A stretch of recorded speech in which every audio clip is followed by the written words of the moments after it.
বাংলাদেশে কি সত্যি ইউরেনিয়াম মজুদ আছে? হ্যাঁ, বাংলাদেশে ইউরেনিয়ামের অস্তিত্ব পাওয়া গেছে, তবে এটি বর্তমানে বাণিজ্যিকভাবে উত্তোলন বা ব্যবহারের পর্যায়ে নেই। মূলত সিলেট ও ময়মনসিংহ অঞ্চলের বিভিন্ন পাহাড় ও নদীর বালিতে ইউরেনিয়ামের উপস্থিতি শনাক্ত করা হয়েছে। বাংলাদেশে সর্বপ্রথম ১৯৭৫ সালে মৌলভীবাজার জেলার জুড়ী উপজেলার হারাগাছা পাহাড়ে ইউরেনিয়ামের সন্ধান পাওয়া যায়। পরবর্তীতেও সিলেটের জৈন্তাপুর, লালাখাল এবং নেত্রকোনার সোমেশ্বরী নদীর বালুতেও ইউরেনিয়ামের উপস্থিতি শনাক্ত করা হয়েছে।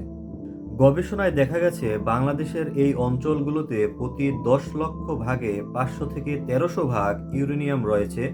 বিশ্বজুড়ে ৩০০ থেকে ১০০০ ppm ঘনত্ব সম্পন্ন আকরিককে বাণিজ্যিকভাবে লাভজনক হিসেবে গণ্য করা হয়।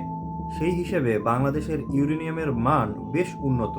তবে বাংলাদেশ কেন এই ইউরেনিয়াম উত্তোলন করে না?